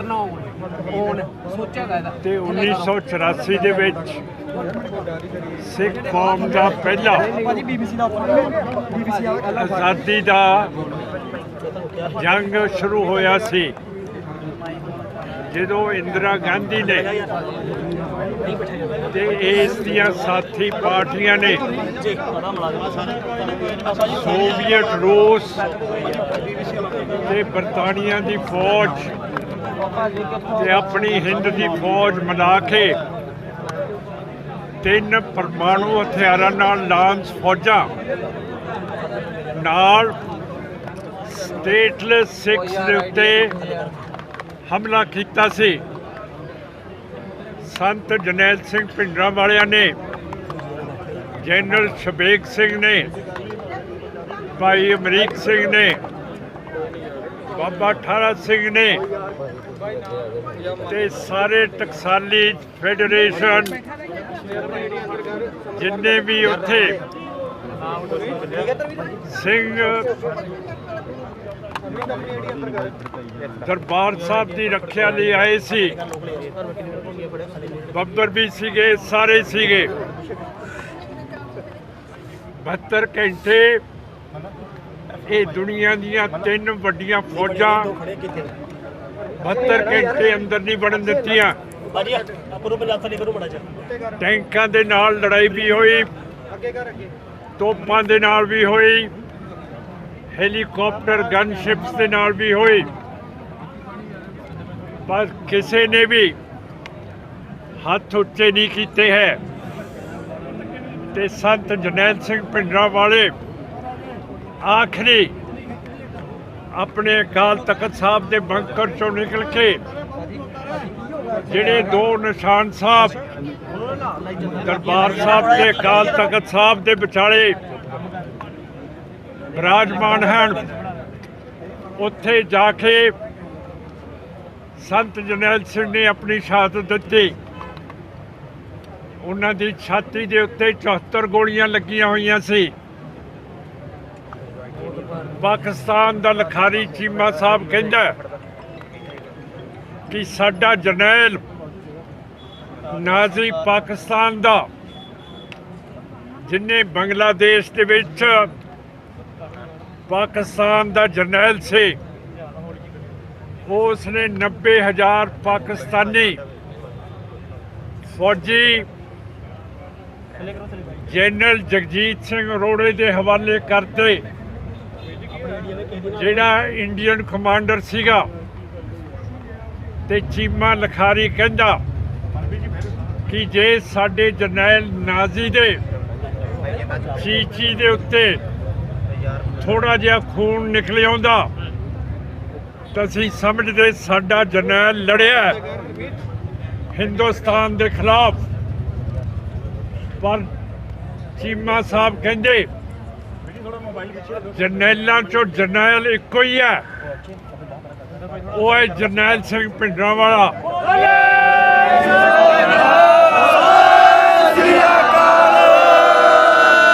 ਸ਼੍ਰੀ ਗੁਰੂ ਅਰਜਨ ਦੇਵ ਜੀ ਦੇ ਪਾਵਨ ਸ਼ਹੀਦੀ ਪੁਰਬ ਨੂੰ ਸਮਰਪਿਤ ਗੁਰਮਤਿ ਸਮਾਗਮ ਗੁਰਦੁਆਰਾ ਸ਼ਹੀਦ ਅਕਾਲੀ ਬਾਬਾ ਫੂਲਾ ਸਿੰਘ ਜੀ ਵਿਖੇ ਕਰਵਾਏ ਗਏ, ਜਿਸ ਦੌਰਾਨ ਅਦਾਰਾ ਚੜ੍ਹਦੀ ਕਲਾ ਦੇ ਚੇਅਰਮੈਨ ਪਦਮ ਸ਼੍ਰੀ ਸਰਦਾਰ ਜਗਜੀਤ ਸਿੰਘ ਦਰਦੀ ਨੇ ਸ਼ਿਰਕਤ ਕੀਤੀ। ਇਸ ਮੌਕੇ ਉਹਨਾਂ ਸੰਗਤਾਂ ਨਾਲ ਵਿਚਾਰਾਂ ਦੀ ਸਾਂਝ ਪਾਈ ਅਤੇ ਸ਼੍ਰੀ ਗੁਰੂ ਅਰਜਨ ਦੇਵ ਜੀ ਦੇ ਲਾਸਾਨੀ ਜੀਵਨ ਨੂੰ ਸਜਦਾ ਕੀਤਾ। ਸਤ ਸੰਗਤ ਜੀ, ਪਿਛਲੇ 40 ਦਿਨਾਂ ਤੋਂ ਵੀ ਜ਼ਿਆਦਾ ਸਮੇਂ ਤੋਂ ਸੰਗਤ ਆਪਣੇ ਘਰਾਂ ਵਿੱਚ ਚਲੀਏ ਇਕੱਠੀਆਂ ਹੋਈਆਂ ਅਤੇ ਗੁਰੂ ਅਰਜਨ ਦੇਵ ਜੀ ਮਹਾਰਾਜ ਦੀ ਇਸ ਅਸਲੀਅਤ ਦੇ ਲਾਸਾਨੀ ਸ਼ਹਾਦਤ ਨੂੰ ਅਕੀਦਤ ਵੇਟ ਕਰਕੇ ਪ੍ਰਣਾਮ ਕਰ ਰਹੀਆਂ। ਜਦੋਂ ਅਸੀਂ ਗੁਰੂ ਅਰਜਨ ਦੇਵ ਜੀ ਮਹਾਰਾਜ ਨੂੰ ਆਪਣੇ ਹਿਰਦੇ ਵਿੱਚ ਵਸਾਉਣ ਦਾ ਯਤਨ ਕਰਦੇ ਹਾਂ ਤਾਂ ਸੱਚਮੁੱਚ ਹੀ ਹਿਰਦੇ ਵਿੱਚ ਠੰਡ ਪੈਂਦੀ ਹੈ। ਕਿਸ ਤਰ੍ਹਾਂ ਦੀ ਠੰਡ ਪੈਂਦੀ ਹੈ ਕਿ ਗੁਰੂ ਅਰਜਨ ਦੇਵ ਜੀ ਮਹਾਰਾਜ ਨੂੰ ਅਸੀਂ ਧਰਤੀ ਤਵੀ ਉੱਤੇ ਬੈਠਾ ਵੇਖ ਰਹੇ ਹਾਂ, ਹੇਠਾਂ ਅੱਗ ਵੱਧ ਰਹੀ ਹੈ, ਉੱਤੋਂ ਭੜੂਜਾ ਗਰਮ ਦਾ ਪਾ ਰਿਹਾ ਹੈ, ਲੇਕਿਨ ਗੁਰੂ ਅਰਜਨ ਦੇਵ ਜੀ ਦੇ ਮੁਕਾਬਲੇ ਵਿੱਚੋਂ ਸੀ ਜਾਂ ਉਸ ਨਹੀਂ ਨਿਕਲ ਰਹੀ, ਨਾ ਉਹ ਤੜਪ ਰਹੇ ਹਨ। ਉਹਨਾਂ ਦੀ ਰਸਤਾ ਵਿੱਚੋਂ ਇੱਕੋ ਆਵਾਜ਼ ਨਿਕਲ ਰਹੀ ਹੈ ਕਿ ਤੇਰਾ ਕੀਆ ਮੀਠਾ ਲਾਗੇ ਪਰਨਾ ਮੁਰਾਦ ਨਾਨਕ ਮੰਗੇ। ਸੰਸਾਰ ਦੇ ਇਤਿਹਾਸ ਵਿੱਚ ਜ਼ਬਰ ਦਾ ਮੁਕਾਬਲਾ ਕਰਨ ਲਈ ਸਬਰ ਦੀ ਇੰਤਹਾ ਹੱਦ ਪਾਰ ਕੀਤੀ ਹੈ ਕਿਸੇ ਨੇ ਤਾਂ ਉਹ ਗੁਰੂ ਅਰਜਨ ਦੇਵ ਜੀ ਹੀ ਹਨ। ਗੁਰੂ ਦੀ ਸਾਥ ਸੰਗਤ ਗੁਰੂ ਨਾਨਕ ਦੇਵ ਦੀ ਪਰਮੇਸ਼ਰ ਦੀ ਹੁੰਦੀ ਹੈ, ਗੁਰੂ ਨਾਨਕ ਦੀ ਗੱਦੀ ਪਰਮੇਸ਼ਰ ਦੀ ਹੁੰਦੀ ਹੈ। ਇਹ ਕਿਸੇ ਦੀ ਜੱਦੀ ਜਾਇਦਾਦ ਨਹੀਂ ਹੈ, ਕਿਉਂਕਿ ਗੁਰੂ ਨਾਨਕ ਦੇਵ ਜੀ ਮਹਾਰਾਜ ਜਦੋਂ ਕਰਤਾਰਪੁਰ ਵਿੱਚ ਸਨ ਤਾਂ ਇਹ ਲੈਣਾ ਦੇ ਰੂਪ ਵਿੱਚ ਗੁਰੂ ਅੰਗਦ ਦੇਵ ਜੀ ਮਹਾਰਾਜ 17 ਸਾਲ ਦੀ ਉਮਰ ਵਿੱਚ ਉਹਨਾਂ ਕੋਲ ਆਏ ਸਨ ਅਤੇ ਗੁਰੂ ਅੰਗਦ ਦੇਵ ਜੀ ਮਹਾਰਾਜ ਦੇ ਦਰਬਾਰ ਵਿੱਚ 62 ਸਾਲ ਦੀ ਉਮਰ ਵਿੱਚ ਗੁਰੂ ਅਮਰਦਾਸ ਜੀ 62 ਸਾਲ ਦੀ ਉਮਰ ਵਿੱਚ ਔਰ 12 ਸਾਲ ਲਗਾਤਾਰ ਗਾਗਰ ਟੁੱਟਦੇ ਰਹੇ। 74 ਸਾਲ ਦੀ ਉਮਰ ਤੱਕ ਗੁਰੂ ਅਮਰਦਾਸ ਜੀ ਗੁਰੂ ਅੰਗਦ ਦੇਵ ਜੀ ਦੇ ਦਰਬਾਰ ਵਿੱਚ ਸੇਵਾ ਕਰਦੇ ਰਹੇ। ਕਿਤਨੀ ਕਾਲ ਕਮਾਈ ਹੋਏਗੀ ਤੁਸੀਂ ਅੰਦਾਜ਼ਾ ਲਗਾਓ। ਗੁਰੂ ਰਾਮਦਾਸ ਜੀ ਮਹਾਰਾਜ ਜਦੋਂ ਗੁਰੂ ਅਮਰਦਾਸ ਜੀ ਦੇ ਦਰਬਾਰ ਵਿੱਚ ਆਏ ਤਾਂ ਉਹਨਾਂ ਦੀ ਅਵਸਥਾ 11 ਸਾਲ ਦੀ ਸੀ, ਲੇਕਿਨ ਗੁਰੂ ਅਰਜਨ ਦੇਵ ਜੀ ਮਹਾਰਾਜ ਇੱਕ ਐਸੇ ਗੁਰੂ ਹਨ ਜਿਨ ਜਨਮਤ ਗੁਰਮਤਿ ਬ੍ਰਹਮ ਪਛਾਣਿਆ। ਜਨਮ ਤੋਂ ਹੀ ਉਹਨਾਂ ਨੂੰ ਵਾਹਿਗੁਰੂ ਜੀ ਦਾ ਗਿਆਨ ਹੋ ਗਈ ਸੀ, ਕਿਉਂਕਿ ਉਹਨਾਂ ਦੀ ਪਰਵਰਿਸ਼ ਗੁਰੂ ਅਮਰਦਾਸ ਜੀ ਜੋ ਗੁਰੂ ਅਰਜਨ ਦੇਵ ਜੀ ਦੇ ਨਾਨਾ ਜੀ ਸਨ ਉਹਨਾਂ ਦੀ ਨਿਗਰਾਨੀ ਹੇਠਾਂ ਹੋ ਰਹੀ ਸੀ। ਗੁਰੂ ਮਹਾਰਾਜ ਦੇ ਸਿੱਖ ਨੂੰ ਵਿਗਾੜੇ ਨਾ, ਖਰਾਬ ਨਾ ਕਰੇ। ਬਾਰ ਹੋਏ ਸਮਝ ਲੈਂਗੇ ਕਿ ਨਿਗਰਾਨੀ ਦਾ ਧਰਮ, ਬਖਸ਼ਿਸ਼ ਦਾ ਧਰਮ ਸੰਸਾਰ ਦੇ ਲੋਕਾਂ ਨੂੰ ਗਲਤੀਆਂ ਤੋਂ ਬਾਅਦ ਮਾਫ ਕਰਨ ਵਾਲਾ ਧਰਮ ਹੈ। ਜੇ ਕਿਸੇ ਕੋਲੋਂ ਭੁੱਲ ਹੋ ਗਈ ਤਾਂ ਬਖਸ਼ਵਾ ਕੇ ਬਾਰ ਹੋਏ ਸਮਝ ਲੈਂਗੇ। ਜੋ ਅਸੀਂ ਅਰਦਾਸ ਕਰਦੇ ਹਾਂ ਕਿ ਗੁਰੂ ਦੀ ਵਾਕ ਸਾਖਰ ਕਰਨ ਦਾ ਯਤਨ ਕਰੀਏ, ਸਤਿਗੁਰੂ ਜੀ ਸਾਡੇ ਉੱਤੇ ਉੱਠਣਗੇ, ਬਖਸ਼ਿਸ਼ ਕਰਨਗੇ, ਸਾਡਾ ਜੀਵਨ ਸਫਲ ਹੋਵੇਗਾ ਅਤੇ ਗੁਰੂ ਅਰਜਨ ਦੇਵ ਜੂਨ 1984 ਦੇ ਘੱਲੂਘਾਰਾ ਦੇ ਸ਼ਹੀਦਾਂ ਨੂੰ ਸਮਰਪਿਤ ਅਰਦਾਸ ਸਮਾਗਮ ਗੁਰਦੁਆਰਾ ਪਾਤਸ਼ਾਹੀ ਸੇਮੀ ਕੁਰੂਕਸ਼ੇਤਰ ਵਿਖੇ ਵੀ ਕਰਵਾਏ ਗਏ। ਇਸ ਮੌਕੇ 1984 ਵਿੱਚ ਦਰਬਾਰ ਸਾਹਿਬ ਅੰਮ੍ਰਿਤਸਰ ਵਿਖੇ ਸ਼ਹੀਦ ਸਿੰਘਾਂ ਸਿੰਘਣੀਆਂ ਦੀ ਯਾਦ ਵਿੱਚ ਅਰਦਾਸ ਕੀਤੀ ਗਈ।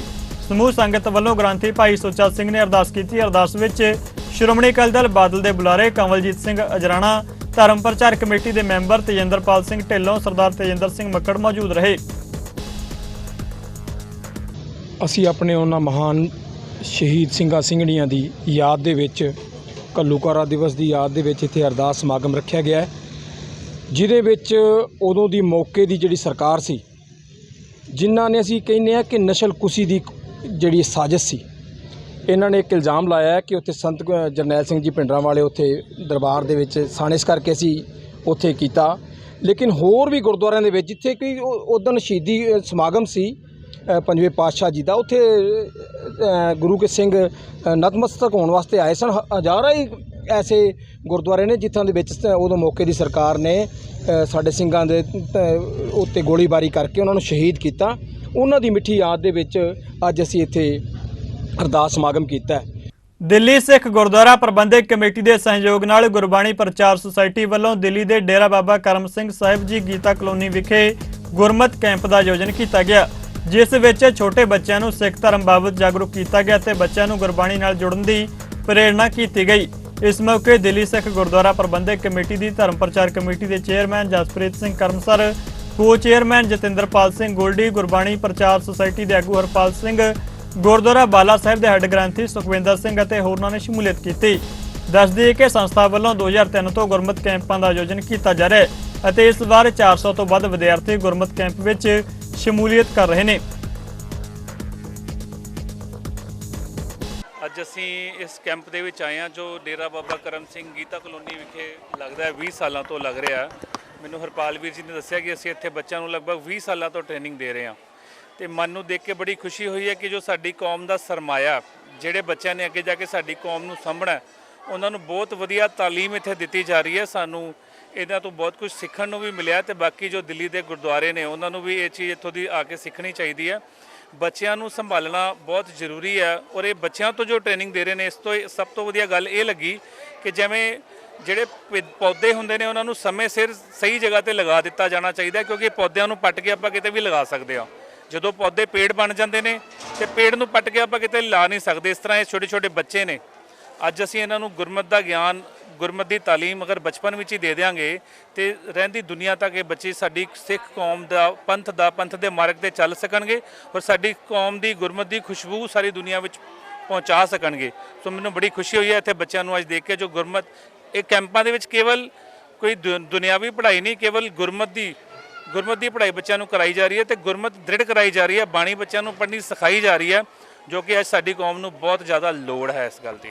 ਗੁਰੂ ਸਾਹਿਬ ਦੀ ਅਪਾਰ ਬਖਸ਼ਿਸ਼ ਸਦਕੇ ਸਾਡਾ ਇਹ ਗੁਰਬਾਣੀ ਪ੍ਰਚਾਰ ਸੁਸਾਇਟੀ ਵੱਲੋਂ ਔਰ ਜਦੋਂ ਬਾਬਾ ਫੁੰਮਣ ਸਿੰਘ ਜੀ ਹੁੰਦੇ ਸੀ ਉਹਨਾਂ ਦੀ ਮੈਂ ਕਹਿੰਦਾ ਸਹਿਯੋਗ ਦੇ ਅਸੀਸ ਸਦਕੇ, ਹੁਣ ਬਾਬਾ ਅਮਨਦੀਪ ਸਿੰਘ ਜੀ ਨੇ ਉਹਨਾਂ ਦੀ ਕਿਰਪਾ ਸਦਕੇ ਅੱਜ ਇੱਥੇ ਜੋ ਕੈਂਪ ਹੈ ਪਿਛਲੇ 20 ਸਾਲਾਂ ਤੋਂ ਚੱਲ ਰਿਹਾ ਹੋਵੇ ਔਰ ਮਹਾਰਾਜ ਦੀ ਬਖਸ਼ਣ ਉਸ ਸਮਾਂ ਮੈਂ ਦੇਖਿਆ ਜਦੋਂ ਤਕਰੀਬਨ 1200-1400 ਬੱਚੇ ਤੱਕ ਇੱਥੇ ਪਹੁੰਚੇ ਨੇ।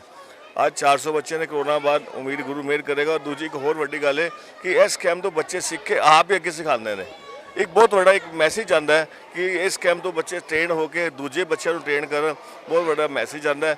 ਔਰ ਗੁਰੂ ਸਾਹਿਬ ਕਿਰਪਾ ਸਦਕੇ ਇਹੋ ਜਿਹੇ ਕੈਂਪ ਸਾਡੇ ਲਈ ਬਹੁਤ ਜ਼ਰੂਰੀ ਨੇ ਜਿਹੜੇ ਕਿ ਸਾਡੇ ਬੱਚਿਆਂ ਨੂੰ ਮੁੱਢਲੀ ਜਾਣਕਾਰੀ ਦਿੰਦੇ ਨੇ, ਗੁਰਮਤਿ ਤੇ ਗੁਰੂ ਦੇ ਇਤਿਹਾਸ ਨਾਲ ਜੋੜਦੇ ਨੇ। ਵਾਹਿਗੁਰੂ ਜੀ ਕਾ ਖਾਲਸਾ, ਵਾਹਿਗੁਰੂ ਜੀ ਕੀ ਫਤਿਹ।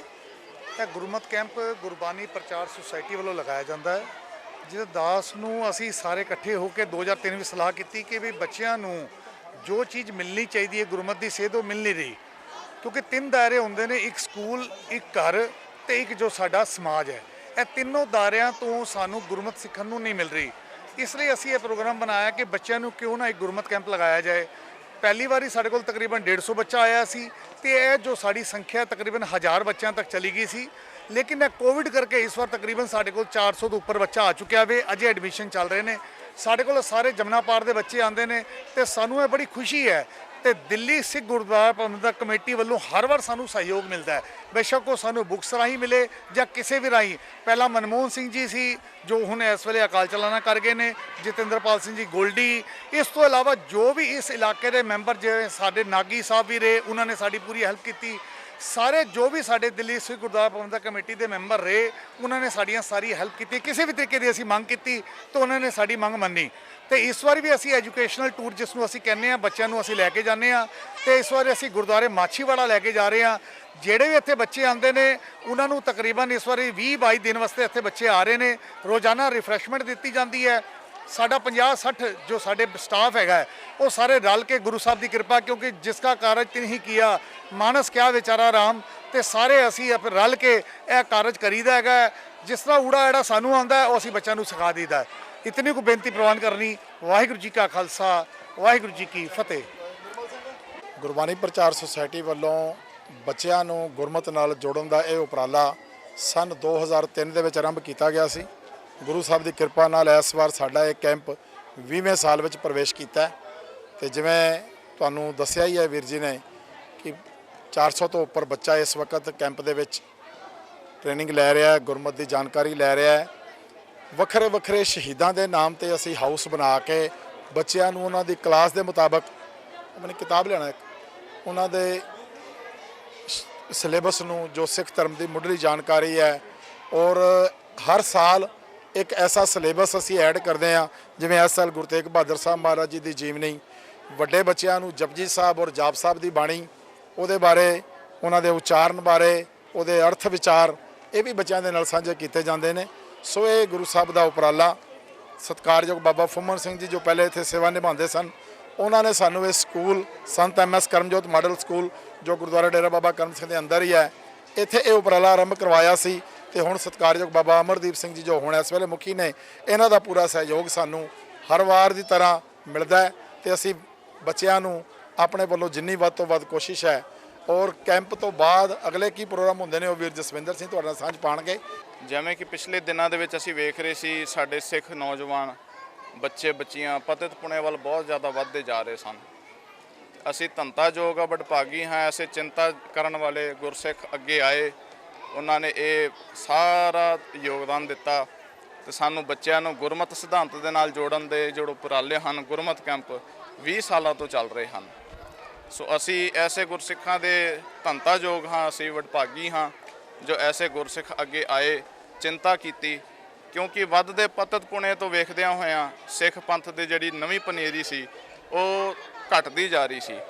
ਜਿਹੜੇ ਸਿੱਖ ਨੌਜਵਾਨ ਬੱਚੀਆਂ ਹਨ ਉਹ ਦੂਸਰੇ ਧਰਮਾਂ ਦੇ ਵਿੱਚ ਕਨਵਰਟ ਹੋ ਕੇ ਜਾ ਰਹੇ ਸਨ, ਕਿਉਂਕਿ ਕਾਰਨ ਸੀਗਾ ਘਰਾਂ ਦੇ ਵਿੱਚ ਹੀ ਅਸੀਂ ਆਪਣੇ ਸਿਧਾਂਤ ਨਹੀਂ ਦੱਸ ਰਹੇ ਸੀ।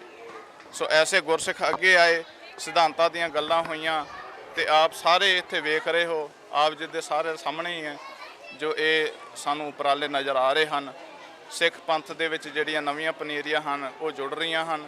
ਸੋ ਅਸੀਂ ਪੂਰਨ ਸਹਿਯੋਗ ਦਿੰਦੇ ਹਾਂ ਐਸੇ ਗੁਰਸਿੱਖਾਂ ਨੂੰ ਕਿ ਹੋਰ ਵੀ ਐਸੇ ਹੋਰ ਨਵੀਆਂ ਜਿਹੜੀਆਂ ਚੀਜ਼ਾਂ ਹਨ ਗੁਰਮਤਿ ਦੇ ਨਾਲ ਜੋੜਨ ਵਾਲੀਆਂ ਉਹ ਵੀ ਇੱਥੇ ਆ ਕੇ ਲਾਗੂ ਕਰ ਸਕਣ। ਦਿੱਲੀ ਸਿੱਖ ਗੁਰਦੁਆਰਾ ਪ੍ਰਬੰਧਕ ਕਮੇਟੀ ਵੱਲੋਂ ਪਿਛਲੇ ਦਿਨੀ ਗੁਰੂ ਅੰਗਦ ਸਾਹਿਬ ਜੀ ਦਾ ਜਦੋਂ ਪ੍ਰਕਾਸ਼ ਪੁਰਬ ਕੌਮ ਨੇ ਮਨਾਇਆ ਤਾਂ ਉਸ ਨੂੰ ਵੱਖਰੇ ਢੰਗ ਨਾਲ ਮਨਾਉਣ ਦੀ ਗੱਲ ਕੀਤੀ। ਗੁਰਦੁਆਰਾ ਬੰਗਲਾ ਸਾਹਿਬ ਵਿਖੇ ਗੁਰਮੁਖੀ ਦਿਵਸ ਵਜੋਂ ਦਿੱਲੀ ਸਿੱਖ ਗੁਰਦੁਆਰਾ ਪ੍ਰਬੰਧਕ ਕਮੇਟੀ ਵੱਲੋਂ ਉਚੇਚੇ ਤੌਰ ਤੇ ਇੱਕ ਕੈਂਪ ਲਾਇਆ ਗਿਆ, ਜਿਹਦੇ ਵਿੱਚ 2-3 ਘੰਟਿਆਂ ਵਿੱਚ ਇੱਕ ਤਕਰੀਬਨ ਅਸੀਂ ਗਰੁੱਪ ਬਣਾ ਕੇ 50 ਤੋਂ 60 ਬੰਦਿਆਂ ਨੂੰ ਜਿਹੜਾ ਹੈ ਪੰਜਾਬੀ ਸਿਖਾਈ। ਉੱਥੋਂ ਫਿਰ ਚੇਅਰਮੈਨ ਸਾਹਿਬ ਧਰਮ ਪ੍ਰਚਾਰ ਕਮੇਟੀ ਨਾਲ ਗੱਲਬਾਤ ਸ਼ੁਰੂ ਹੋਈ ਤੇ ਅਸੀਂ ਇੱਕ ਪ੍ਰਚਾਰਕਾਂ ਦੀ ਮੀਟਿੰਗ ਸੱਦੀ। ਪ੍ਰਚਾਰਕਾਂ ਨੇ ਚੇਅਰਮੈਨ ਸਾਹਿਬ ਨੂੰ ਜਿਹੜਾ ਵਾਅਦਾ ਕੀਤਾ ਕਿ ਅਸੀਂ ਪੂਰੀ ਦਿੱਲੀ ਦੇ ਵਿੱਚ ਵੱਖ-ਵੱਖ ਥਾਵਾਂ ਤੇ ਜਾ ਕੇ ਧਰਮ ਪ੍ਰਚਾਰ ਦੀ ਮੁਹਿੰਮ ਨੂੰ ਅੱਗੇ ਵਧਾਵਾਂਗੇ। ਸੋ ਇਹ ਗੁਰਮਤਿ ਕੈਂਪਾਂ ਦੇ ਰਾਹੀਂ ਹੋ ਸਕਦਾ ਸੀ। ਗੁਰਮਤਿ ਕੈਂਪਾਂ ਵਾਸਤੇ ਫਿਰ ਅਸੀਂ ਜਿਹੜਾ ਪ੍ਰੋਗਰਾਮ ਲਿਖਿਆ, ਸਿਲੇਬਸ ਚਾਹੀਦਾ ਸੀ।